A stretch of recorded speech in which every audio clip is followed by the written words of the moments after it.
जय हिंद साथियों। I hope आप सभी लोग बेस्ट होंगे और अपनी स्टडी को बहुत बेहतर तरीके से कर रहे होंगे। मेरे प्यारे ब्रिजिशियन सेम टॉपर्स, जैसा कि आप सभी को पता है कि हम लोग अपने सफर को इस समय आरटीएससी के लिए कर रहे हैं। इस समय की जो मेहनत है पूरी आरटीएससी 2024 के लिए हम लोग कर रहे हैं और इस एग्जाम को निकालना हमारा एक मोटिव नहीं, इस मोटिव के पीछे बहुत सारा कुछ छिपा हुआ है। आखिरकार जो इस एग्जाम को देंगे उसका फायदा आपको क्या होने वाला है। अधिकतर बच्चों के मन में सवाल जरूर रहता है कि आखिरकार मेरा फायदा क्या है इसमें। आपसे मेरी एक वादा है और आपसे मैं लेना चाहूंगा इस वादे को कि अगर आप इस आरटीएससी के एग्जाम की तैयारी जो कर रहे हैं, अगर ईमानदारी से कर रहे हैं और ईमानदारी से पढ़ रहे हैं, तो मेरा आपसे वादा है कि क्लास 9th और क्लास 10th दोनों में ये टॉपिक्स आपके लिए मददगार होंगे। दोनों क्लास के लिए बहुत ही इंपॉर्टेंट टॉपिक्स होंगे। बहुत ही अच्छी तरीके से आप लोग करेंगे, बहुत अच्छी तरीके से आप करके अपने एग्जाम को बेहतर करेंगे। चाहे मैथ की बात करें, हिंदी की बात करें, साइंस की बात करें, इन सारे टॉपिक्स को आप लोग 9th में भी पढ़ चुके हैं कुछ को, और कुछ आप सब तो 10th में पढ़ेंगे या पढ़ रहे होंगे। ये टॉपिक्स आपके बोर्ड एग्जाम के लिए इंपॉर्टेंट है और ये टॉपिक्स आपकी जानकारी के लिए इंपॉर्टेंट है।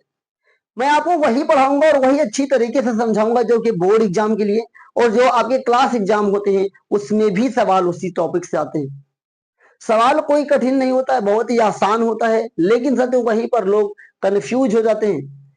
क्योंकि साथियों आपने पढ़ा होगा चिता और चिंता, दोनों में केवल केवल अंतर जो है वो अंग की बिंदी का है। अंतर किसका है? अंग की बिंदी का है। और जब साथियों अंग की बिंदी का जो अंतर है उससे क्या आपको सीखने को देखने को मिलता है कि अंग की बिंदी में अंतर क्या हुआ? एक चिता था एक चिंता, गड़बड़ा जाएगा मामला कि नहीं। ठीक उसी प्रकार से परिभाषाएं कुछ ऐसी होती हैं कि एक एक शब्द बहुत ही मायने रखता है। एक शब्द भी गड़बड़ हुआ पूरी परिभाषा गलत हो सकती है, बदल सकती है। तो चूंकि आज हम लोग पढ़ने के वाले हैं आरटीएससी 2024 के अंदर साथियों बीएसए के थ्रू हम लोग पढ़ेंगे आज अपने एक टॉपिक्स जो है, हम टॉपिक को पढ़ेंगे प्रकाश को। एक बार आप सभी लोग डाल लीजिए अपने हेडिंग को, प्रकाश। आज हम लोग पढ़ेंगे, आज हम पढ़ेंगे लाइट क्या है, लाइट से होने वाली घटनाएं पढ़ेंगे और लाइट से संबंधित जितने भी फैक्ट्स तो होने वाले हैं मैं आपको जरूर बताऊंगा, जिससे कि आपकी जानकारी बढ़ेगी और आपके एग्जाम और बोर्ड एग्जाम, आरटीएस एग्जाम और होने वाले विभिन्न एग्जाम जहां पर लाइट से संबंधित, प्रकाश से संबंधित प्रश्न आते हैं उसको आप बेहतर कर पाएंगे। एक लाइन के साथ आज की क्लास की शुरुआत करूंगा साथियों। यूं जमी पर बैठकर क्यों आसमान देखता है, यूं जमी पर बैठकर क्यों आसमान देखता है, पंखों को खोल जमाना उड़ान देखता है। मेरे प्यारे विद्यार्थियों, मेरे प्यारे साथियों, ब्रिजिशियंस, ये जमाना आपके सक्सेस के लिए काम देखता है, आपके मेहनत को नहीं देखता है। पंखों को खोलो, बैठिए मत, अपने काम के स्पीड को बढ़ाइए, अपने आप को बढ़ाइए, विस्तार कीजिए। लोग आपको नहीं देखते हैं, आपके काम को देखेंगे। साथियों आज आप मुझे नहीं देखने आए हैं, आज मेरे आप काम को देखने आए हैं। तो आपके काम को पहचाना जाता है, बल्कि आपको नहीं। आपने सुना क्या राम की पूजा होती है? हाँ भैया पूजा होती है, लेकिन ये जो जिस राम की पूजा होती है उस राम ने क्या एक दिन में उस पद को संभाला? जी नहीं, 14 साल लगे थे एक साधारण बालक राम को पुरुषोत्तम राम बनने के लिए। राम नाम के आपके भारत में, पूरे विश्व में पता नहीं कितने करोड़ों लोग होंगे, क्या सबकी पूजा होती है? जी नहीं, एक की पूजा होती है, पुरुषोत्तम श्री राम की। आप जिस धर्म में हो उस धर्म की बात कर लीजिए। मैं किसी धर्म का प्रचार करने नहीं आया हूं, मैं यहाँ पे आपको यह समझाने आया हूं कि आप अगर कर्म अच्छा करोगे तभी आपकी पूजा होगी। नाम से कुछ नहीं होता मेरे प्यारे साथियों, काम से होता है। लोग काम को पूछते हैं। किसी का नाम अगर धनी राम रख देंगे, क्या वो धनी राम हो जाएगा, धनी रुपया हो जाएगा? जी नहीं, धनी राम बनने के लिए काम करना पड़ेगा, सक्सेस प्राप्त करनी पड़ेगी। और आज के समय में अगर आप सक्सेसफुल नहीं है ना साथियों, फिर बहुत बड़ी दिक्कत हो जाती है जीवन में।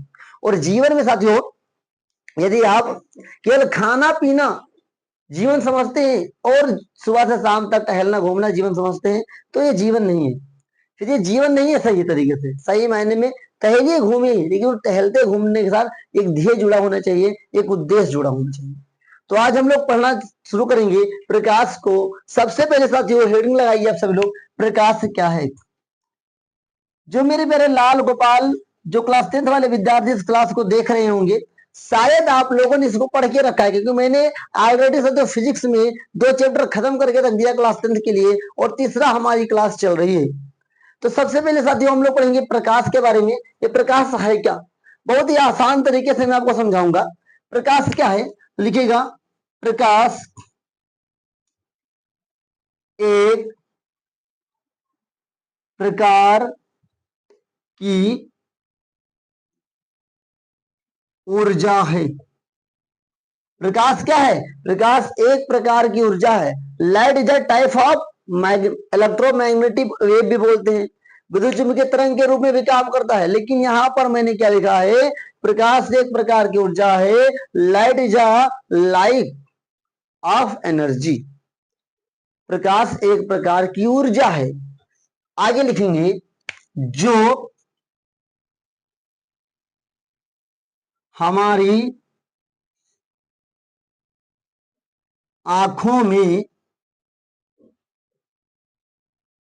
संवेदना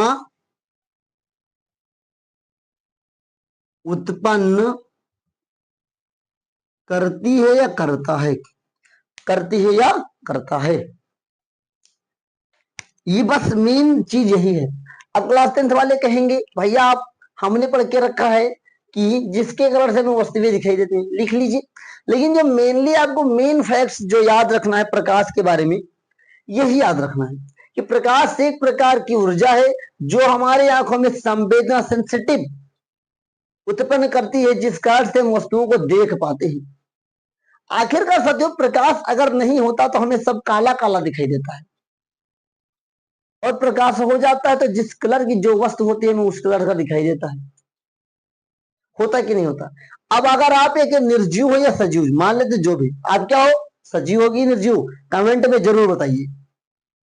अब दुनिया में जितने भी विद्यमान है, चाहे मूलकण हो, चाहे वो साथी हो सजीव हो या निर्जीव हो या कोई भी साथी हो, उस समय कोई ना कोई क्वालिटी होती है, कोई ना कोई विशेषताएं होती हैं, कोई ना कोई साथी प्रॉपर्टी होती है। तो हम लोग अब पढ़ेंगे प्रकाश के गुण। हेडिंग डालिए प्रकाश के गुण। क्या डालेंगे, प्रकाश का गुण या प्रकाश के गुण। प्रकाश के गुण में सबसे ज्यादा इंपॉर्टेंट इसकी स्पीड होती है, तो लिखेंगे निर्वात में, नंबर 1 में लिखिएगा, निर्वात में प्रकाश की चाल, निर्वात में प्रकाश की चाल 3 × 10⁸ मीटर प्रति सेकंड होता है, मीटर प्रति सेकंड होता है। एक बार बहुत अच्छी तरीके से ध्यान से लिखिएगा कि निर्वात में प्रकाश की चाल 3 × 10⁸ मीटर प्रति सेकंड होता है। ऐसा क्यों भैया, क्या हम मीटर सेकंड नहीं लिखेंगे सही रहेगा? जी नहीं, मैंने हर बार आपको फिजिक्स की क्लास में बताया है कि यूनिट लिखना बहुत ही जरूरी होता है। अगर आप यूनिट नहीं लिखोगे आपके लिए बहुत ही नुकसान होगा। तो यूनिट जरूर लिखिए जब आप फिजिक्स के न्यूमेरिकल्स को लगाएं, या जब भी जो आप लिखें। आगे इसका गुण क्या हो सकता है, दूसरा गुण है साथियों चिकनेदार, क्या लिख लीजिए, चिकनेदार तलों से प्रकाश का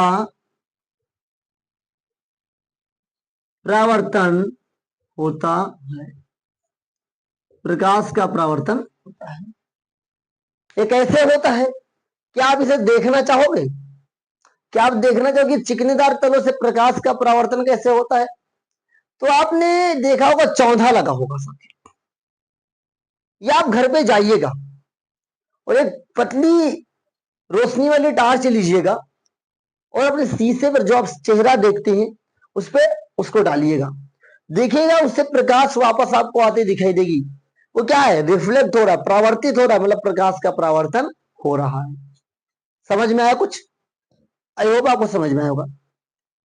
जो मेन इसके इंपॉर्टेंट गुण है मैं आपको वही लिखवाऊंगा। तीसरा नंबर, प्रकाश विद्युत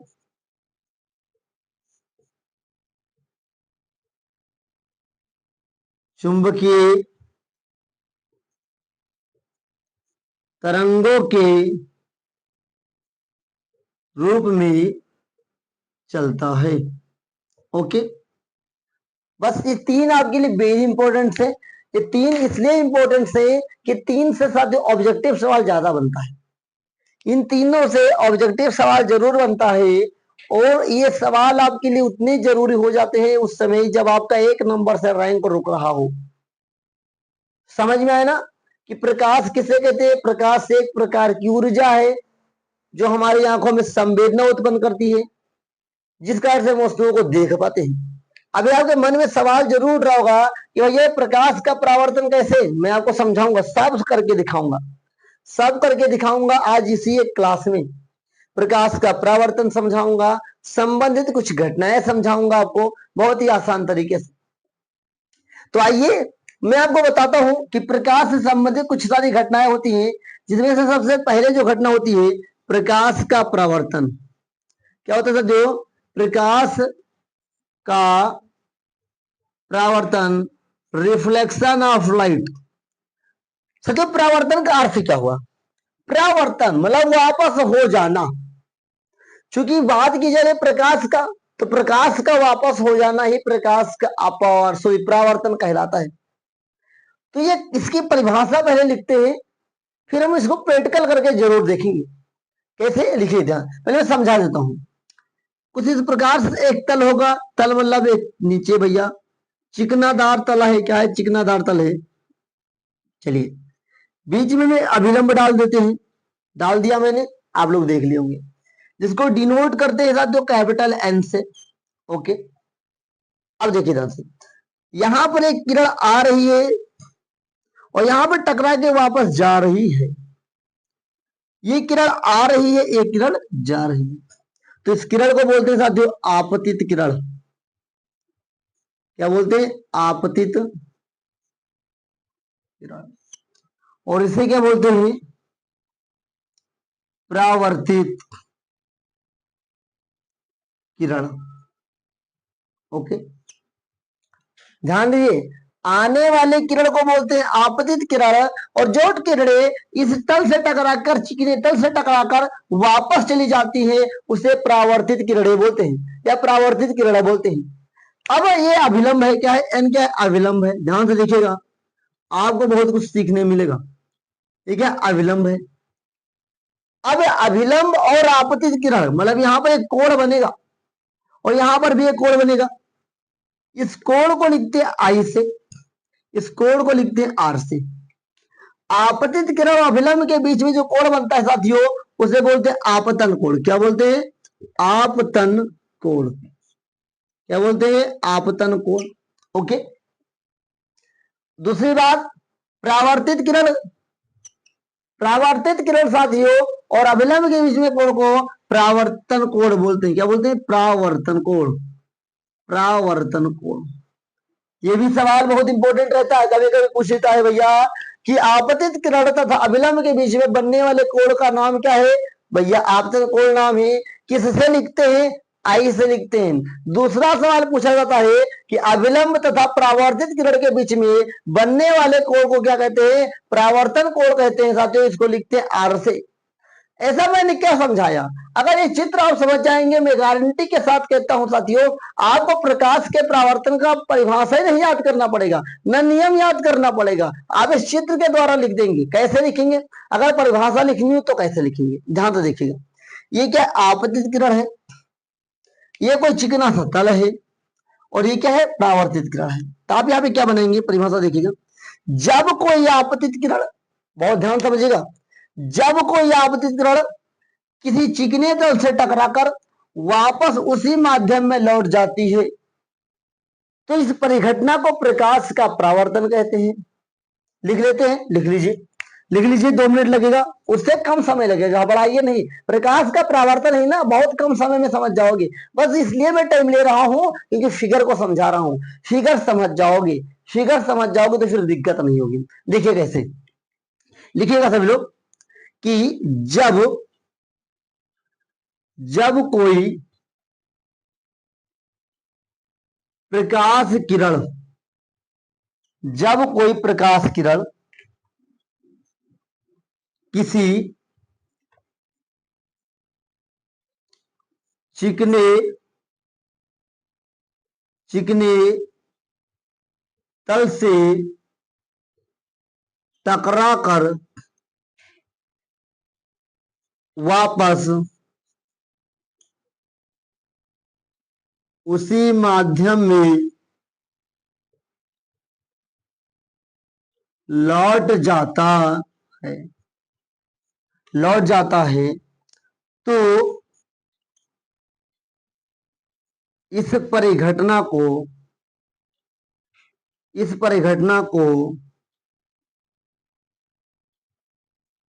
प्रकाश का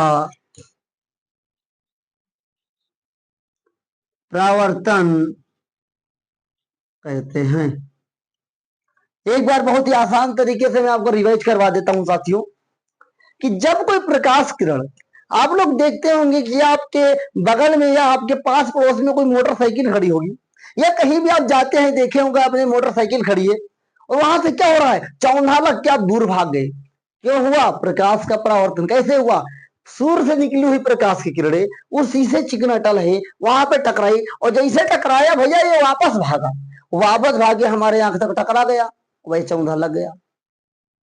तो प्रकाश का परावर्तन मेनली क्या है, कि जब कोई प्रकाश किरण किसी चिकने तल से टकराकर वापस उसी माध्यम में लौट जाता है तो इस घटना को होने वाली स्थिति को प्रकाश का परावर्तन कहते हैं। मेरे प्यारे साथियों, मेरे प्यारे विद्यार्थियों, समझ में आया कि नहीं आया?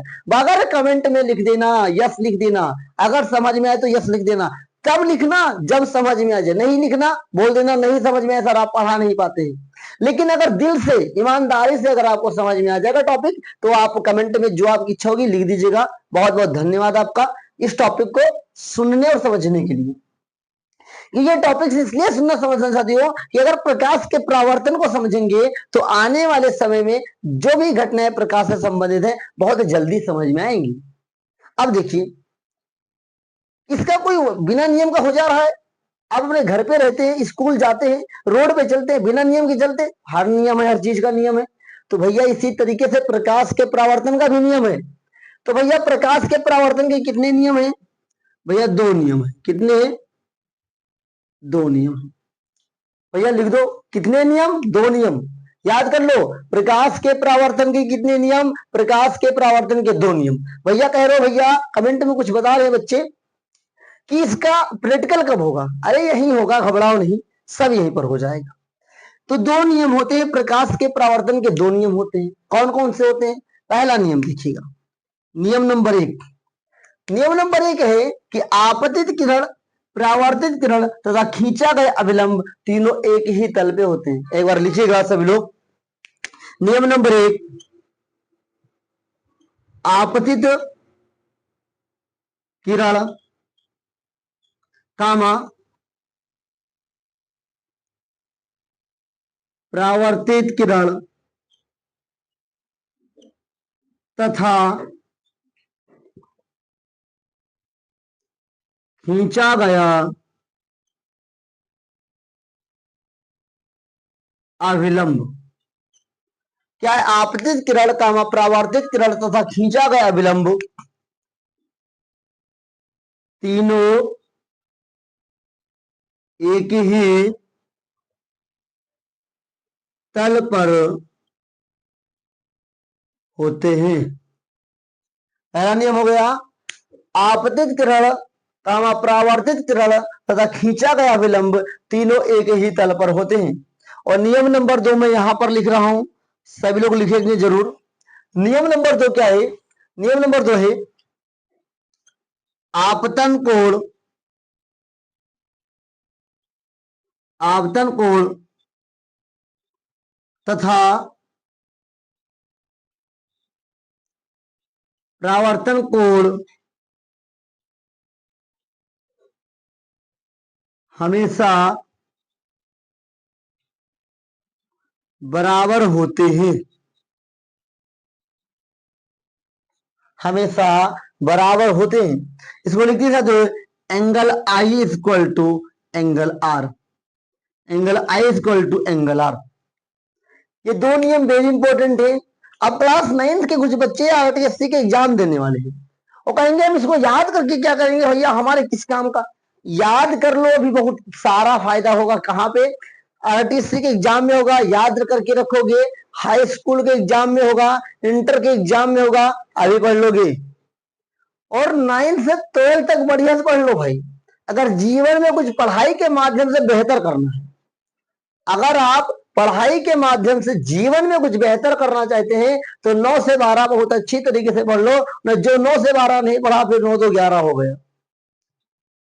अधिकतर बच्चे साथियों हाई स्कूल के बाद इंटर में साइंस साइड ले लेते हैं, लेकिन उन्हें नहीं पता हो कि हम साइंस साइड क्यों लेते हैं। अधिकतर बच्चों को पता होता ही नहीं कि हम क्यों पढ़ रहे हैं। आखिरकार इस सब्जेक्ट को हम पढ़ रहे हैं तो क्यों पढ़ रहे हैं। लेकिन खाना खाते समय पूछे भैया क्यों खा रहे हो, बता देंगे तुरंत ये खा रहे हैं। तो अब पहले अगर आपको पढ़ाई में मन नहीं लग रहा है तो पहले इंटरेस्ट को ढूंढिए। ये जो बहानेबाजी उसको छोड़ दीजिए, इंटरेस्ट को साथ खोजिए, तभी आप इस तारीख को, अपनी टारगेट के तारीख को बेहतर कर पाएंगे। और जीवन में साथियों कभी भटकिएगा नहीं अपने लक्ष्य को लेकर के। देर से भले लेकिन दुरुस्त काम करिएगा। भले ही साथियों कछुए के चाल चलिए लेकिन चलते रहिए, क्योंकि आपको पता है खरगोश तेज तो चला था लेकिन हार गया क्योंकि वो आराम कर दिया। कछुआ धीरे चला था लेकिन जीत गया क्योंकि वो लगातार चलता रहा। तो जो व्यक्ति, जो बच्चे, जो इंसान जीवन में लगातार काम करते हैं, लगातार समझते हैं, वो जरूर साथियों आगे बढ़ते हैं। तो मैंने आपको क्या बताया? प्रकाश बताया, प्रकाश के गुण बताया जो वेरी इंपॉर्टेंट आपके लिए। प्रकाश का परावर्तन बताया साथियों, प्रकाश के परावर्तन को चित्र सहित समझाया, उनके नियम बताया, वो प्रकाश की परिभाषा बताई। नियम नंबर 1 और 2 दोनों जरूरी है, ये फिगर से ही मैंने बनाया है। नियम नंबर 2 कहता है कि आपतन कोण तथा परावर्तन कोण जो दोनों है हमेशा एक दूसरे के बराबर होते हैं। आप बताओ भाई इतना समझ में आया कि नहीं आया? आई होप आपको इतना जरूर समझ में आया होगा। तो अब बारी है प्रैक्टिकल करवाने की, क्या यह बात सही है कि नहीं। तो आइए हम लोग प्रैक्टिकल करके देखते हैं कि प्रकाश के परावर्तन का प्रैक्टिकल संभव है या नहीं। आइए साथ तो मेरे प्यारे ब्रिजिशियंस, मैं आपके लिए लेकर आया हूं एक चिकना सा, ये क्या है? दर्पण है।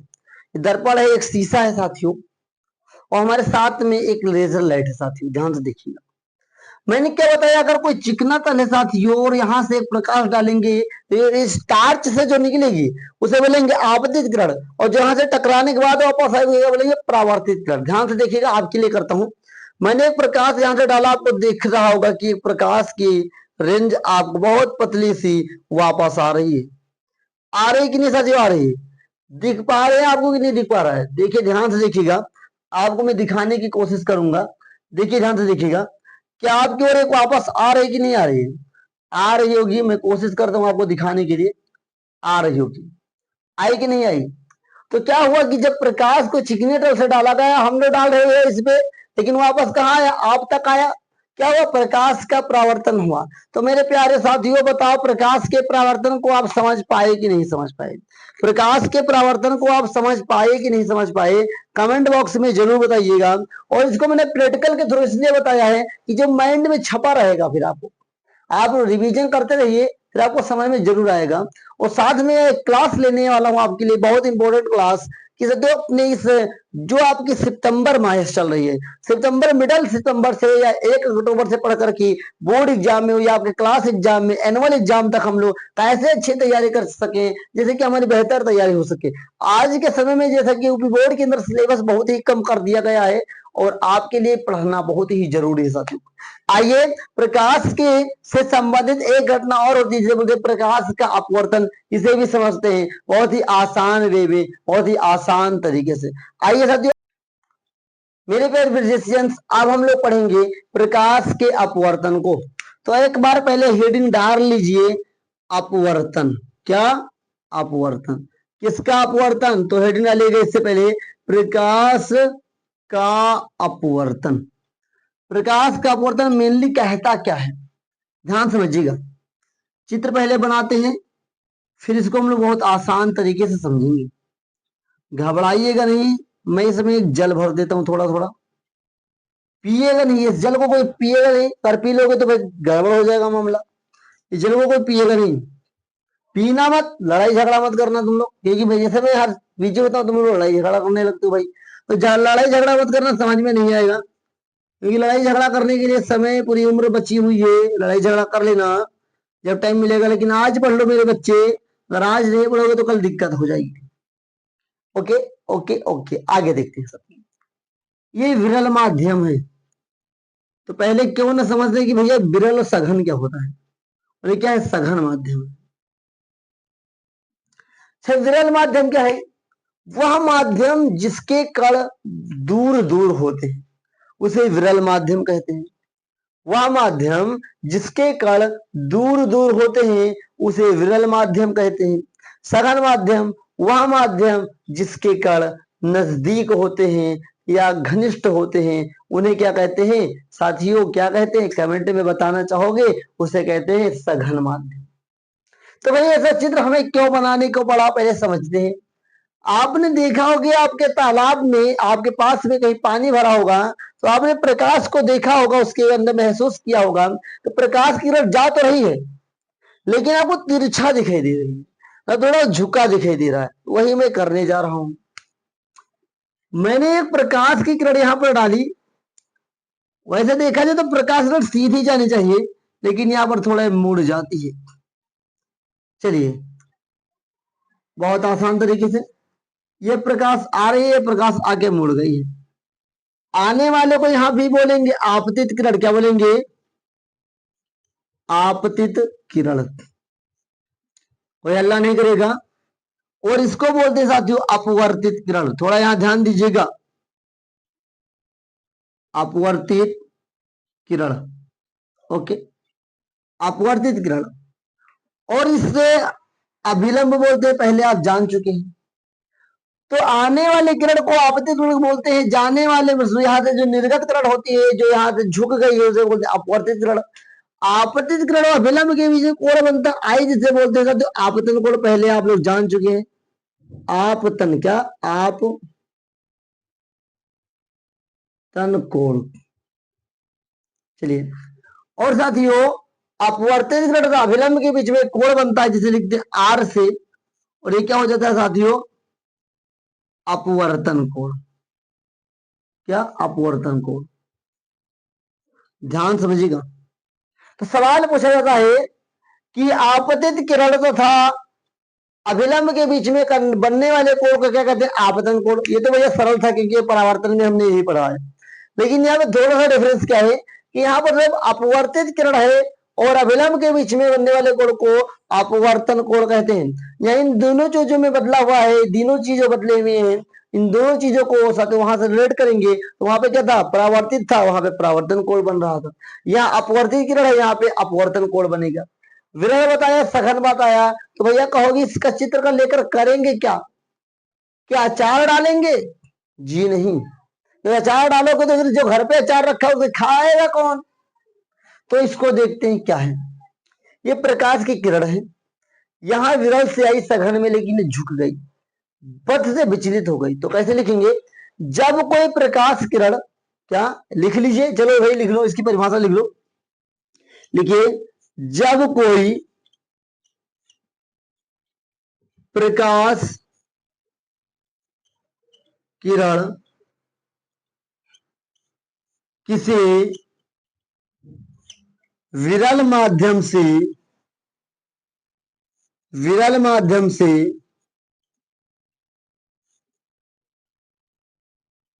सघन माध्यम में प्रवेश करती है तो वह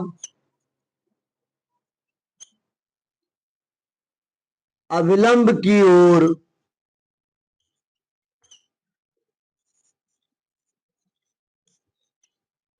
झुक जाती है। क्या? अविलंब की ओर झुक जाती है। इस इस परिघटना को प्रकाश का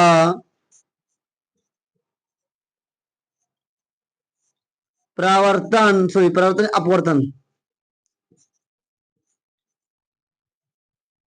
अपवर्तन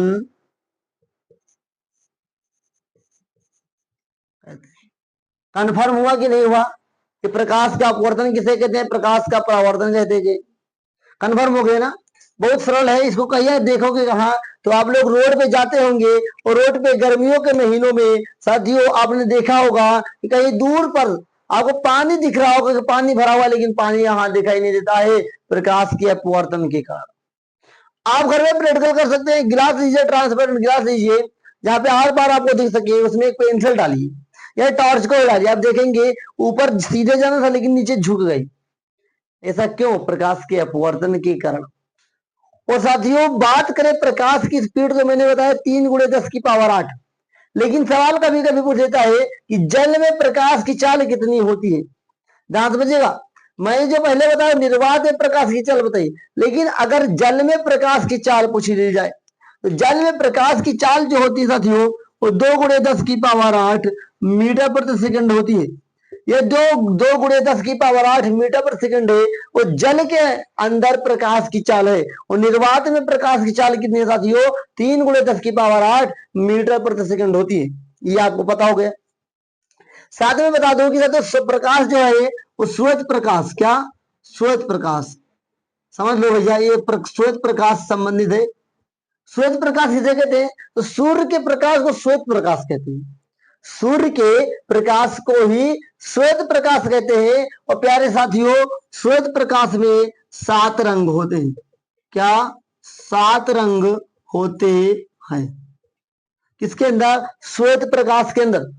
तभी तो आप लोग देखते होंगे बरसात के मौसम में बारिश हो जाता है, फिर शाम टाइम देखिए या सुबह टाइम जब भी देखिए आपको इंद्रधनुष बना दिखाई देता है। क्यों? 7 रंगों में। क्योंकि प्यारे मित्रों श्वेत प्रकाश सूर्य से निकला है। और सूर्य क्योंकि साथियों आगे सूर्य की किरणें पानी में टकराएंगी छोटी छोटी बूंदों से, तो वो प्रकाश का अपवर्तन होगा, वहां पे एक प्रिज्म के भांति कार्य करेंगी और वहां प्रिज्म के साथ साथ साथियों आपको इंद्रधनुष बना हुआ दिखाई देगा। हम थे प्रकाश के अपवर्तन पे। प्रकाश के अपवर्तन से वहां क्यों पहुंचे? क्योंकि मुझे सड़क वाली घटना बतानी थी। उसके बाद मुझे बताना तो श्वेत प्रकाश में 7 रंग होते हैं, इसलिए मैंने इसको बताया। श्वेत प्रकाश में 7 रंग होते हैं। समझ में आया कि नहीं आया? आया ना? बहुत ही आसान तरीका। आइए प्रकाश के अपवर्तन के भैया कितने नियम है? तो प्रकाश के अपवर्तन के भी 2 ही नियम है। कितने हैं? प्रकाश के अपवर्तन कितने हैं? 2 नियम। नियम नंबर 1, नियम नंबर 1 क्या है? आपतित किरण, आपतित किरण कामा अपवर्तित किरण। ओके हो गया। आपतित किरण, अपवर्तित किरण तथा खींचा खींचा गया आपतन तल। क्या? किरण तथा खींचा गया आपतन, खींचा गया अभिलंब कर लीजिए, खींचा गया अभिलंब तीनों एक तल पे होते हैं, जिसे आपतन तल कहते हैं। ध्यान से समझिएगा साथियों, नियम नंबर 1 क्या कहता है कि आपतित किरण जो आने वाली किरण है वो अपवर्तित किरण साथियों तथा खींचा गया अभिलंब तीनों एक तल पे होते हैं, जिसे आपतन तल कहते हैं। समझ में आया कि नहीं आया? दूसरा नियम क्या है? दूसरा नियम भी देख लो। दूसरा नियम क्या है कि 2 माध्यमों के अपवर्तनांक के लिए n बराबर sine I upon sine R होता है। मतलब 2 माध्यमों के अपवर्तनांकों के लिए सच 2 माध्यमों के आपतन कोण तथा अपवर्तन कोण एक नियतांक के बराबर होता है साथियों, जिसे n बराबर sine I upon sine R. अगर sine I upon sine R जिसका सूत्र होता है, जिसे स्नेल का नियम भी बोलते हैं। क्या? स्नेल का नियम।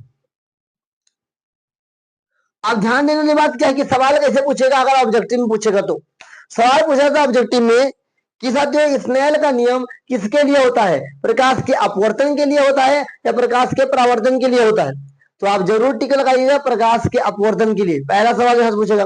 दूसरा पूछेगा स्नेल का नियम है क्या, तो एन बराबर sine I upon sine R है। दूसरा सवाल चलो भैया जान गए।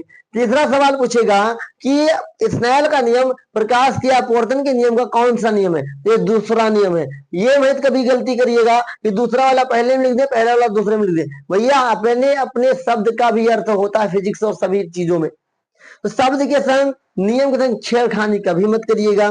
एन बराबर sine I upon sine R Snell का नियम होता है, इसको जरूर याद रखिएगा। तो मैंने साथियों आपको बहुत कुछ बताया है, प्रकाश से संबंधित जितनी भी परिभाषाएं थी, जितनी भी घटनाएं थी, मैंने आपको जरूर बताया है।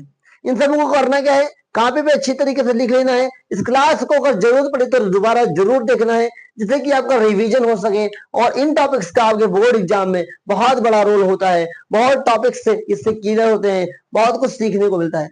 तो मैंने साथियों इस क्लास के अंदर जो भी संभवतः चीजें थी प्रकाश से संबंधित मैंने घटनाएं कराई, प्रकाश का परावर्तन तथा प्रकाश के अपवर्तन, प्रकाश का गुण बताया, प्रकाश किसे कहते हैं ये बताया, संबंधित परिभाषाएं भी बताई, कुछ फैक्ट्स भी बताया। आप प्यारे मित्रों, प्यारे ब्रजेशियन से बताओ इसमें कोई डाउट आपको, कोई दिक्कत हो तो भी बताइए।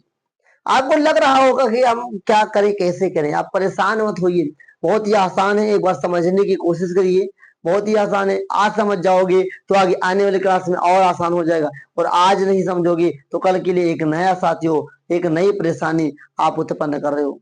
तो आई होप आपको समझ में जरूर आया होगा। शुरू से लेकर अंत तक अगर आप बने रहे हैं तो आपको बहुत कुछ सीखने को मिला होगा, बहुत कुछ आपने सीखा भी होगा, राइट डाउन किया होगा। एक सवाल का जवाब जरूर दीजिएगा कमेंट बॉक्स में कि साथियों श्वेत प्रकाश किसे कहते हैं और इसके अंदर कितने रंग पाए जाते हैं, कमेंट बॉक्स में जरूर बताएं। आई होप आपको क्लास समझ में जरूर आई होगी। अगर आपको कोई भी गलती लग रही हो, कोई त्रुटि हो, मेरे मुख से कोई अपशब्द निकला हो या कोई गलत शब्द निकल गया हो तो उसमें मैं क्षमा चाहूंगा। बाकी की बातें साथियों नेक्स्ट क्लास में करेंगे, तब तक के लिए सीखते रहिए ब्रजेश स्टडी अड्डा के साथ। मिलेंगे नेक्स्ट क्लास में, तब तक के लिए जय हिंद, वंदे मातरम साथियों।